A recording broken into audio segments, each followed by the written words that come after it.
আলহামদুলিল্লাহ। আলোচনার শুরুতে আমি একটা আয়াতে কারিমা তেলাওয়াত করব সূরা আত-তাহরিম থেকে। আল্লাহ বলেছেন, ইয়া আইয়ুহাল্লাযীনা আমানু, হে ঈমানদারগণ, তুবু ইলাল্লাহ, তোমরা তাওবা করো কার নিকটে? আল্লাহর নিকটে। তাওবাতান নাসুহা, আয় তাওবাতান খালিসা, ইখলাসের সহিত, একনিষ্ঠতার সহিত। তাহলে আমরা জানবো সত্যিকারের তওবা কাকে বলে।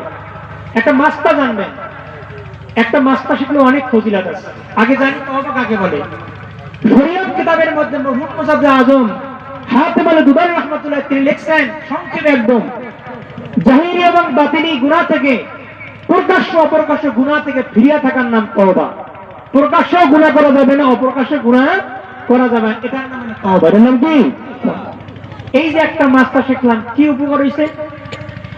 আল্লাহ রাসূল বলেছেন, মাসআলাতুন ওয়াহিদাতুন ইয়াতাআল্লামুহা আল-মুমিনু খায়রুন লাহু মিন ইবাদাতিস সানা। আল্লাহ রাসূল বলেছেন, কোন ঈমানদার মুমিন মানুষ, কোন ঈমানদার মুমিন মুসলমান যদি একটা ফরজ মাত্র শিক্ষা করে, আল্লাহ রাব্বুল আলামিন 1 বছর দিন রাত 24 ঘন্টা যদি নফল বন্দেগী হতো, একটা মাস্তা শেখার কারণে আল্লাহ রাব্বুল 1 বছর বিরামহীন ভাবে নফল বন্দেগীর সওয়াব হতো, সেই সওয়াব একটা মাস্তার জন্য বান্দাকে দিয়ে দিবে। সুবহানাল্লাহ, কত ফজিলত! একটা মাস্তার জন্য 1 বছর বিরামহীন ভাবে নফল বন্দেগীর সওয়াব। জোরে বলুন সুবহানাল্লাহ। তাইলে প্রকাশ্য অপ্রকাশ্য গুনাহ থেকে ফিরে থাকার নাম তওবা। নাম কি? তাইলে আজকে আলোচনা বুঝতেছেন যে কোথায় যাবে। আলোচনা বিষয় হলো তওবা সম্পর্কে। কোন সম্পর্কে? অন্তরে একটা ভালো স্বভাবের নাম হলো তওবা। তওবা করলে আল্লাহ কি হয়? খুশি হয়।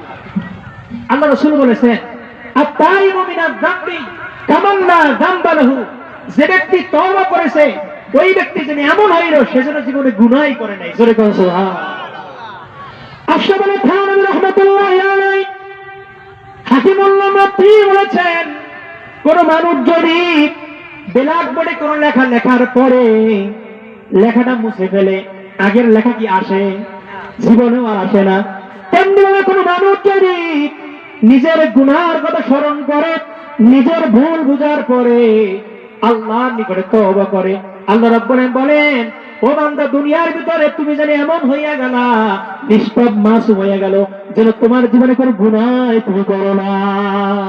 সুবহানাল্লাহ। তাফসীরকাররা বলছেন,